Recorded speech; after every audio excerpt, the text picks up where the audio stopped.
KSJE and the Farmington Public Library present Cuentos Hahne and Tales. Hello, my name is Victoria Wright, and I work as a youth service technician at the Farmington Public Library. Today I will be reading books about owls.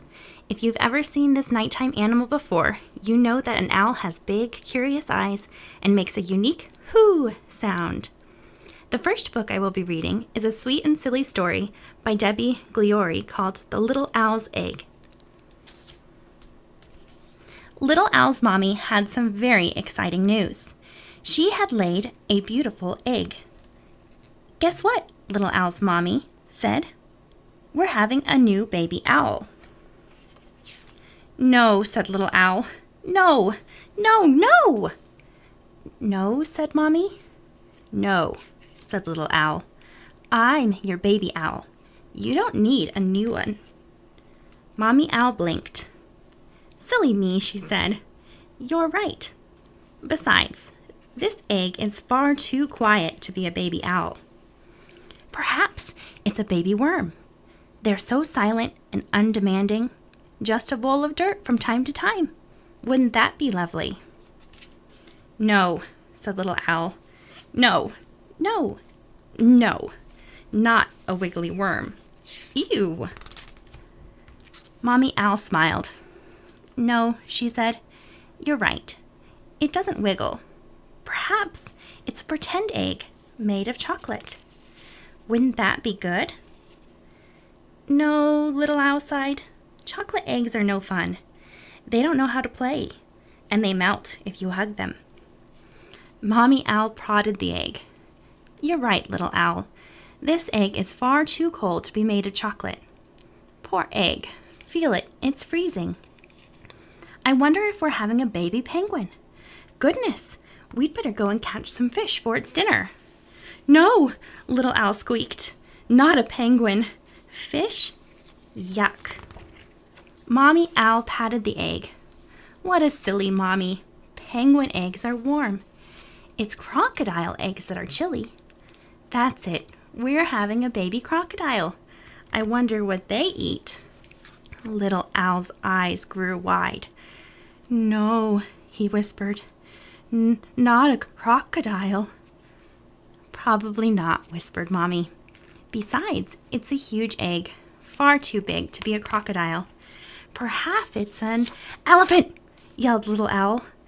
That would be amazing. We could have the best water fights. No, said Mommy. No, no, no. Think of our nest. That would be a catastrophe. No, you're right, said Little Owl. Besides, elephants can't fly. But dragons can. Oh, a surprise? Well, it's a part of the story, squeaked Mommy. No, no, no. But it is a very splendid egg, said Little Owl. It must have something very special inside.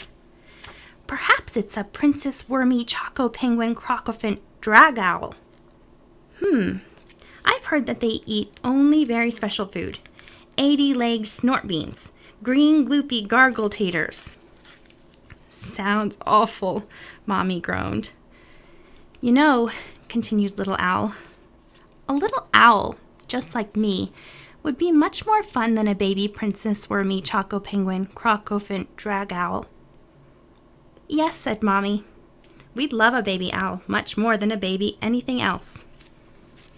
Little Owl put his wings around the egg and gave it a hug. Inside, a tiny heart beat steadily. When will our egg be ready? Said Little Owl.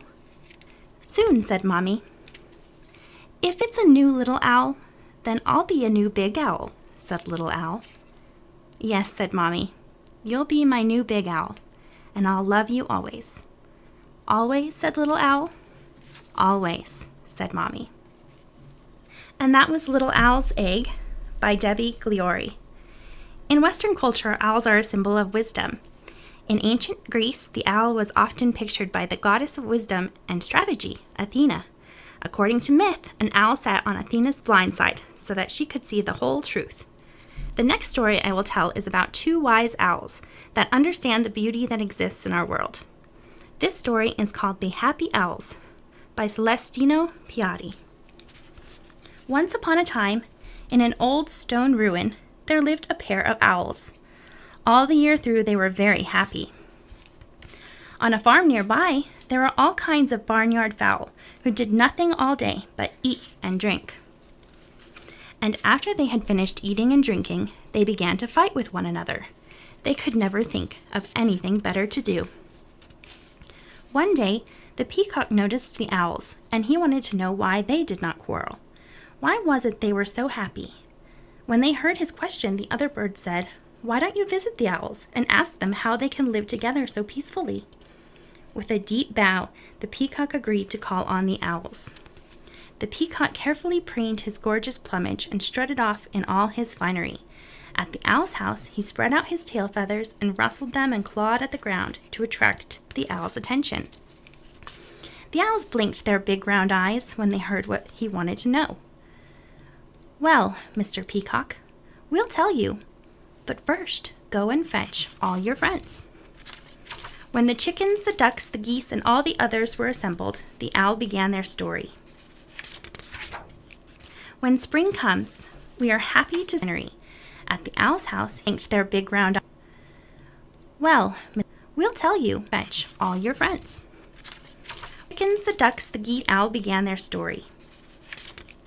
When spring, that summer is here, is green and growing, and the trees and fro gathering honey from. Then we know, and when and fro gathering honey from the golden sunflowers.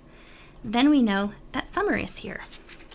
And when everything is green and growing, and the trees nod their leafy crowns to us in the warm sunshine, we sit in a shady nook in the cool forest and are at peace with the world.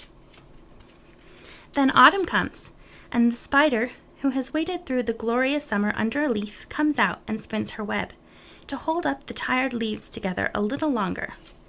We rejoice to see her. And finally, when all the leaves are fallen and the earth is covered with snow, we come back and are cozy in the owl's attention. The owls blink eyes when they hawk. But first, go and when the chicks and all the others, the ducks, the peacocks, and the geese, for they had understood nothing of this. "Do you call that happiness?"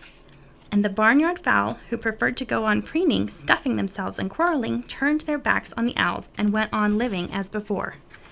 But the owls snuggled still closer to each other, blinked their big round eyes, and went on thinking their wise thoughts. That was The Happy Owls by Celestino Piatti. Owls are nocturnal, which means that they are awake and active at night. So, if you want to see an owl, the best time would be at night. This next story is about a little girl and her dad who go into the woods at night to see an owl.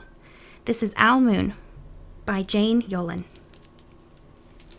It was late one winter night, long past my bedtime, when Pa and I went owling. There was no wind. The trees stood still as giant statues, and the moon was so bright the sky seemed to shine. Somewhere behind us, a train whistle blew, long and low, like a sad, sad song. I could hear it through the woolen cap Pa had pulled down over my ears. A farm dog answered the train, and then a second dog joined in. They sang out, trains and dogs, for a really long time. And when their voices faded away, it was as quiet as a dream. We walked on towards the woods, Pa and I. Our feet crunched over the crisp snow, and little gray footprints followed us. Pa made a long shadow, but mine was short and round. I had to run after him every now and then to keep up, and my short round shadow bumped after me. But I never called out. If you go owling, you have to be quiet. That's what Pa always says. I had been waiting to go owling with Pa for a long, long time. We reached the line of pine trees, black and pointy against the sky, and Pa held up his hand. I stopped right where I was and waited. He looked up, as if searching the stars, as if reading a map up there. The moon made his face into a silver mask. Then he called, "Hoo! Hoo! Hoo!" The sound of a great horned owl. "Hoo! Hoo! Hoo!" Again he called out, and then again. After each call he was silent, and for a moment we both listened, but there was no answer. Pa shrugged, and I shrugged. I was not disappointed, searching the stars, as if reading a map. The moon made his face into a silver mask. We walked on. I could feel the cold, as if somebody's icy hand was palmed down on my back, and my nose and the tops of my cheeks felt cold and hot at the same time. But I never said a word. If you go owling, you have to be quiet and make your own heat. We went into the woods. The shadows were the blowing. You have to be quiet and make your in the white snow. My mouth felt furry, for the scarf over it was wet and warm. I didn't ask what kinds of things hide behind black trees in the middle of the night. When you go owling, you have to be brave. Then we came to a clearing in the dark woods. The moon was high above us. It seemed to fit exactly over the center of the clearing, and the snow below it was wider than the milk in a cereal bowl. I sighed, and Pa held up his hand at the sound. I put my mittens over the scarf over my mouth and listened hard. The moon was high above us, exactly over the center of the clearing, and the snow below it was wahoo! I listened, and looked so hard my ears hurt and my eyes got cloudy with the cold.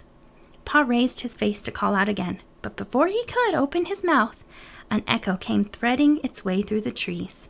Hoo! Hoo! Hoo! Pa almost smiled. Then he called back, Hoo! Hoo! Hoo!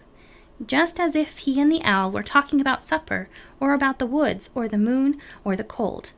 I took my mitten off the scarf off my mouth, and I almost smiled too. The owl's call came closer, from high up in the trees on the edge of the meadow. Nothing in the meadow moved. All of a sudden, an owl shadow, part of the big tree shadow, lifted off and flew right over us. We watched silently with heat in our mouths, the heat of all those words we had not spoken. The shadow hooted again. Pa turned on his big flashlight and caught the owl just as it was landing on a branch. For 1 minute, 3 minutes, maybe even 100 minutes, we stared at one another. Then the owl pumped its great wings and lifted off the branch like a shadow without sound. It flew back into the forest. "Time to go home," Pa said to me. I knew then I could talk. I could even laugh out loud. But I was a shadow as we walked home. When you go owling, you don't need words or warm or anything but hope. That's what Pa says. The kind of hope that flies on silent wings under a shining owl mood. The next story I will share is a true story about the relationship between a great horned owl named Jackson and a man named Nick. Nick and his wife, Robbyn, spent years rehabilitating injured and orphaned animals and restoring them back to the wild. They've cared for many great horned owls, but none were as special as Jackson. This is Adopted by an Owl, the true story of Jackson the Owl by Robbyn Smith van Frankenhuyzen. Thump, thump, thump, thump. Nick's eyes popped open. Just moments ago, he was pleasantly drifting off to sleep, but a sound, like someone walking across the rooftop, woke him, and now he lies silent and alert, listening, waiting.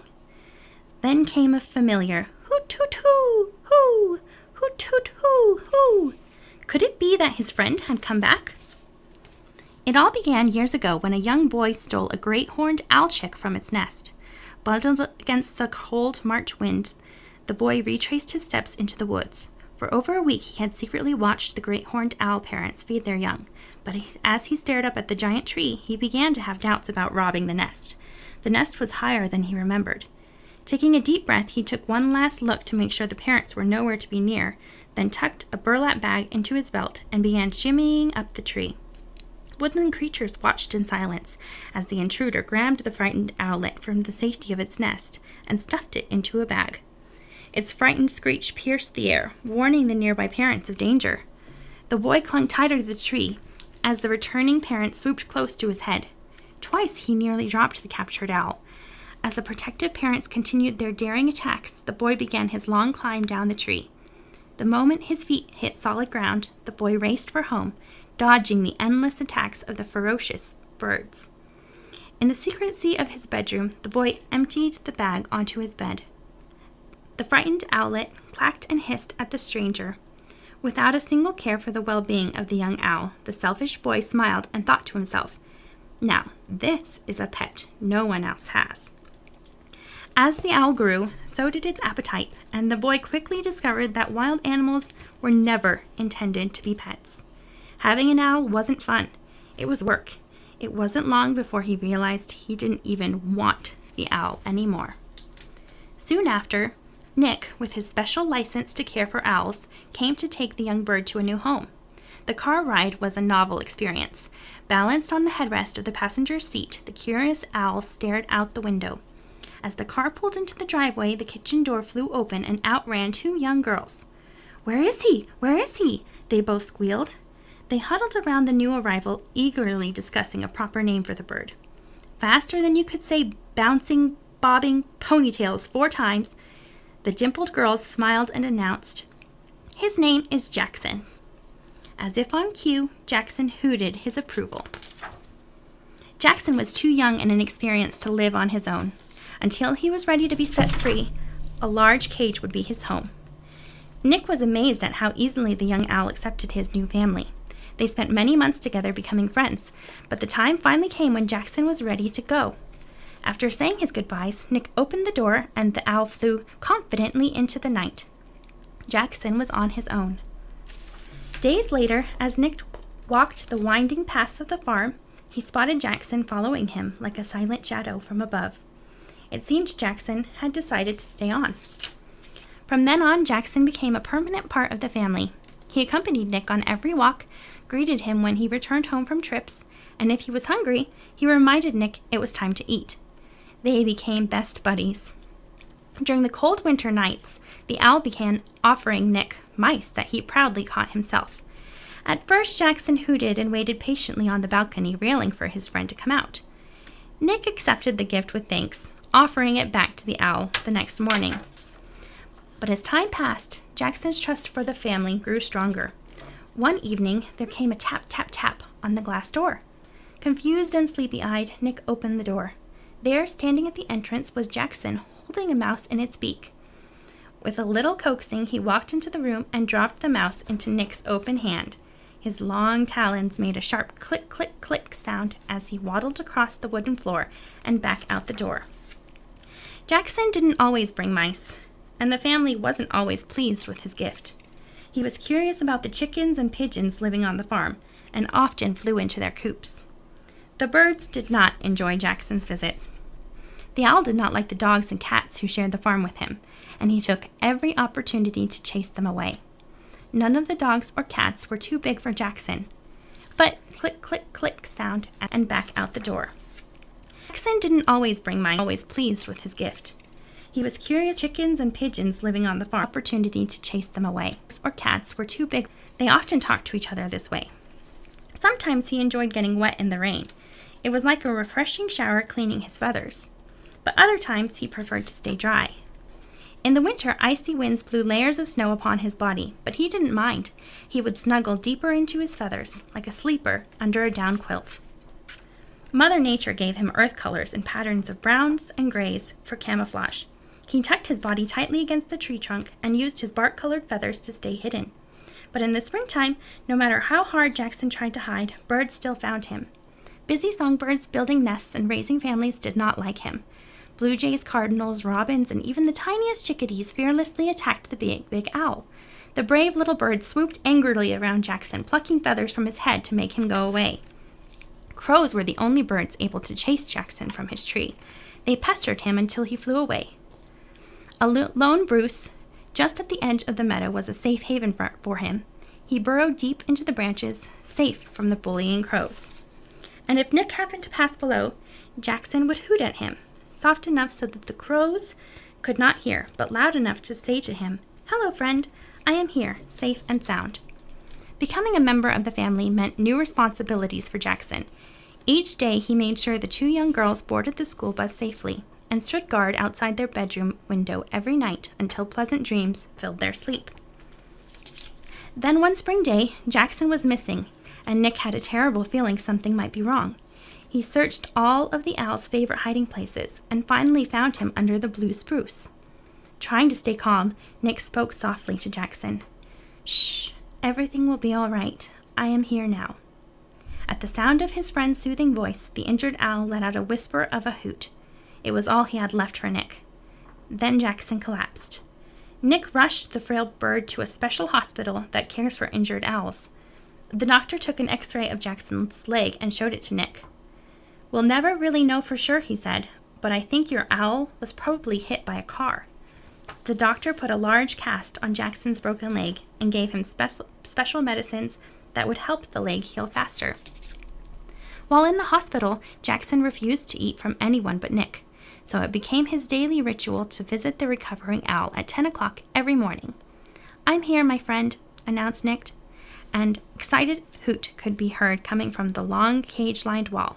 In typical owl fashion, Jackson bobbed his head up and down and all around to greet his best friend. It was as if he were announcing, "Finally, I thought you'd never get here."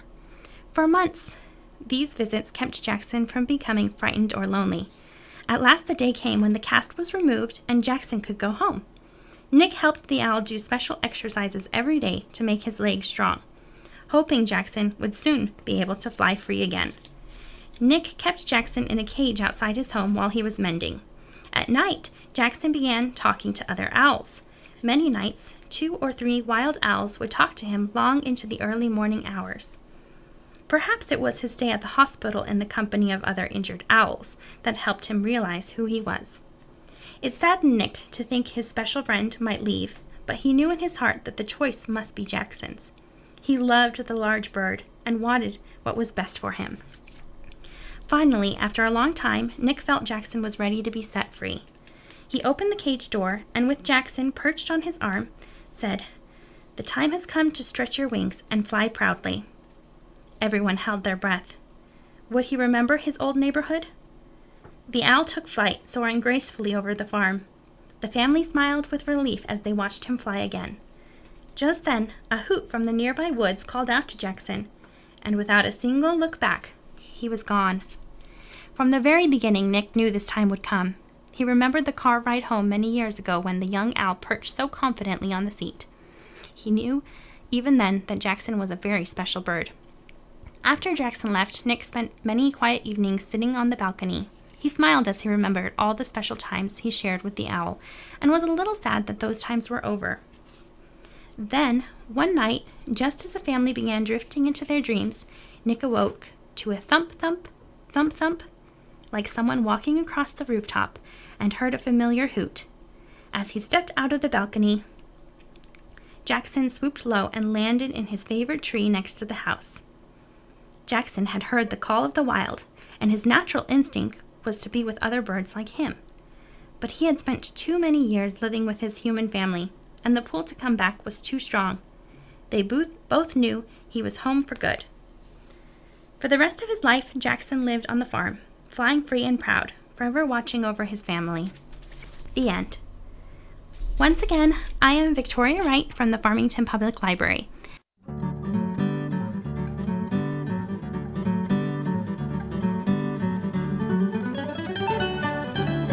This has been Cuentos Hahne and Tales, presented by the Farmington Public Library and KSJE 90.9 FM.